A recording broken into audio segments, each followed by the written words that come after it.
예, 광주 서구갑 조인철입니다. 12.3 계엄의 주요 원으로 부정선거가 주요 원인이었다는 이야기들이 많이 하시죠. 우리 저 선관위 사무처장님, 네. 사무총장님이신가요? 여기 잠깐 세우시고요. 나오세요. 네, 말씀하십시오. 실제로 부정선거가 많이 있었나요? 네, 시작. 네. 부정선거가 많이 있었어요? 부실 관리라고 말씀드리고 부정선거는 기본적으로 조직이 동원되는 것이기 때문에 아까부터 가능하지 계속 않습니다. 부실 관리라는데 부실 관리 예가 뭐예요?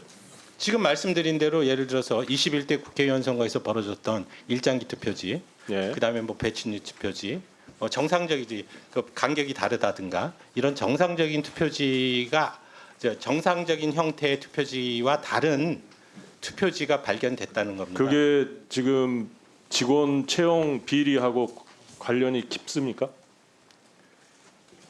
연관은 없다고 저는 생각을 하는데 다만 그렇다면 그 조직 적극적으로- 자체가 아니, 굉장히 그렇다면 좀 적극적으로 대응할 필요가 있는 거 아니에요? 지금 마치 그게 부정선거인 것처럼, 그래서 부정선거가 많이 일어난 것처럼 시중에 오해를 받기 딱 좋거든요. 네, 그럼 적극적인 대응을 좀 해주시고요. 예, 실제로 대표적인 사례로 지금 이 부정선거 음모론의 대표적인 사례로 보면 12월 3일 날 중국인 간첩을 99명을 선거연수원으로 체포했다. 뭐 이런 이야기들이 계속 많이 돌았잖아요. 그래서 미국 뭐 오키나와 기지로 이송했다. 사실인가요? 사실이 아닌 것이 지금 밝혀졌다고 생각을 합니다. 네, 사실 이런 것들이 문제가 되는 게 어떤 한 명의 유튜버나 어떤 사람이 음모론을 제기를 하면 그거를 적극적으로 퍼날리기도 하고 온오프라인도 돼서 그게 기정사실화되고 이게 마치 사실인 것처럼 오인되는 이런 현상들이 계속 벌어지고 있잖아요. 그렇죠? 네, 지금 그건 분명히 거짓이라는 거잖아요. 네, 그렇습니다. 지금 경찰 수사하고 있죠. 네, 그렇습니다. 그런 것들이 적극적으로 대응을 뭐 하셨죠? 선관위 차원에서. 지금 선거관리 차원에서 그러니까 선관위 차원에서 대응하는 방법이 그렇게 네. 마땅치 않습니다. 기본적으로 공직선거법에 관련한 부분을 보면 당의 선거라는 선거의 개념이 있어야 되고 후보자에 대한 개념이 있어야 됩니다. 그런 부분들 때문에 실제적으로 아니, 그런 차원이 아니고 그런 문제가 허위 선거 관련한 허위 조작 정보들이 돌아다니잖아요. 네, 그거 관련해서 조치를 뭘 하셨냐고요? 정부 부처에 그걸 담당하고 있는 부처들도 많이 있잖아요. 네, 그렇습니다. 뭘 하셨나요? 실제적으로- 방통이나 방심위하고 협의하셨나요? 지금 그 사안은 지금 SNS 이 부분은 네. 방송통신위원회가 가지고 있는 권한이 아닌 것 같습니다. 그래서 그럼 뭐 어디하고 그 인터넷 신문, 인터넷 언론사에 대한 부분이기 때문에 그냥 이미 유튜브나 이런 거에서 많이 돌잖아요. 네. 그것이 방통위 소관이 아니라고요? 그런데 그 부분이 지금 말씀드린 대로 선거와 그 후보자의 기방이나 개념이 포함돼 있어야 저 선거관리위원회에서 업무 영역으로 조치할 수 있는 영역이 되고요. 아니, 저희는 그게 그런 부분 이외에는 피해자로서 대응할 수 있는 방법밖에 없는 아니 거죠. 선거관리위원회의 전체적인 신뢰도나 선거관리 제도에 대한 신뢰도를 무너뜨리는 그런 이야기들이 네, 계속 그래서 돌고 있는데 형사적인 그거에 대해서 대응할 수단이 없다는 게 말이 되나요? 결국 피해자로서만 대응할 수밖에 없기 때문에 저희가 형사고발하고 언론중재위원회에 기사 삭제나 정정 요청을 하고 그런 조치를 취한 바 있습니다. 방심이나 방통위에 이걸 좀 심의해 주십시오라고 하는 이야기는 해봤습니까? 그런 걸 협의해 보셨어요?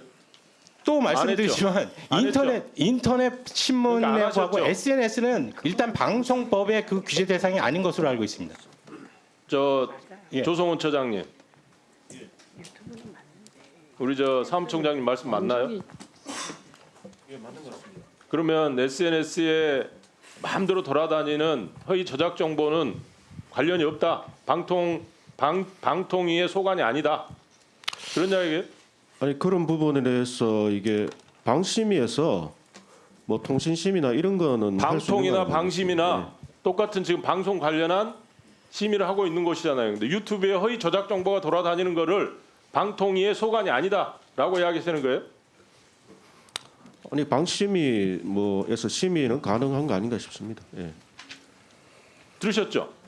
논리적으로 지금 다시 그 말씀을 드리는데 네. 이 부분은 법적으로 좀 정비할 필요가 있습니다. 개인 SNS 그 사업자에 대한 부분이 과연 이 방송통신법에서 얘기하는 방송업자에 해당하는지에 대한 부분은 제가 조금 봤는데 이게 문제가 있다는 겁니다. 네, 지금 네. 그래서 이 부분은 총장님. 자율적인 포털 총장님. 서비스에서 네. 총장님이 지금 법적인 제도 현재 제도 한에서도 아래서도 지금 할 수 있는 게 있어요. 지금 완벽하지는 않아요. 예, 그래서 제가 말씀드리지 그러면 그런 않았습니까? 부분에 대해서 조치를 하셨냐라고 네, 그래서 하는데 아무 형사적인 조치를 안 했다는 거예요. 고발이라든지 그다음에 네. 언론 중립 결국은 저희가 가진 어떤 법적 조치를 취할 수 있는 권한이 없기 때문에 저희가 피해자 입장에서 그 조치를 취할 수 있는 내용만 강구해서 했다 그런 취지입니다. 네, 알겠습니다. 들어가십시오. 방심이 감사실장 나오셨나요? 세우세요. 제가 이것 관련해서 방심위에 자료 요청을 했더니 시작하세요. 방심위는 유튜브 내 사이버 레카 및 허위 조작 정보 등에 대해 이원회는 적극 대응하기에 노력하고 있다. 이런 답변이 왔고 아울러서 허위 조작 정보에 대해서는 법적 사회적 정의가 명확하게 합의되지 않은 상황이라 특정 유튜브에 대해서 우리가 모니터링도 할 수 없다. 이렇게 왔어요. 맞는 이야기예요? 감사실 소관은 아닌데 지금 현재 통신국장이 나와 있는 거예요. 누구 소관인가요?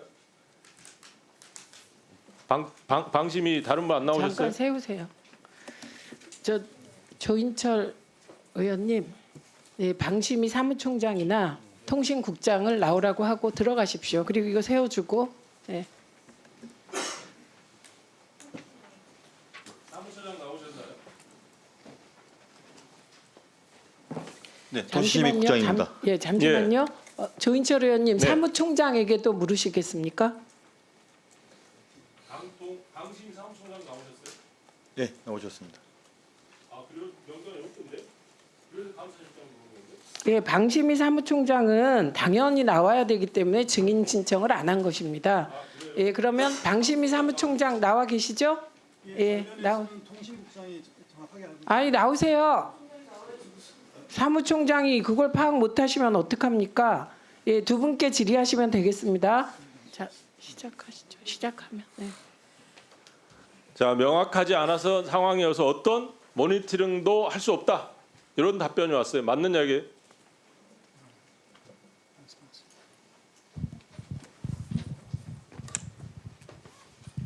현재 그 통신심의 관련해서는 사이버 레카라든지 유튜브 사항에 있는 여러 그 불법 정보들에 대해서는 저희가 심의가 가능합니다. 다만 이제 어떤 가짜뉴스에 대한 개념 정의라든지 아니면 허위 조작에 대한 어떤 그 가짜냐 허위 정보, 허위 조작 정보냐라는 것도 심의위원회에서 심의해서 결정해야 되는 거 아니에요? 심의위원회는 당연히 심의해서 결정해야 된다고 보는데 어떻게 생각하세요? 가짜뉴스 그 자체에 대한 그 개념보다는 가짜뉴스에서 파생되는 명예훼손이라든지 아니면 허위 조작으로 해서 사회적 혼란을 야기한다든지 다른 내용상 불법이 뚜렷한 그런 점이 발견된다면 저희가 심의가 가능하지만 지금 가짜뉴스란 주제로 부정선거 관련해서 선거연수원 중국인 간첩 체포 이게 사회적 혼란을 일으키는 상황이 아니에요? 위원님 말씀은 어떤 건지는 알겠지만 이게 부정선거와 관련하여서는 현재 헌법재판소라든지 사법기관 등에서 조사가 이루어지고 있기 때문에 그에 앞서서 저희 심의위원회가 먼저 결정하거나 아니 의견을 판단하는 것은 조심스럽다는 입장을 가지고 있습니다. 그러면 김만배 인용보도 인터뷰한 거 인용보도 한 거는 왜 했어요? 긴급심한 건을 했죠. 네. 왜 했을까?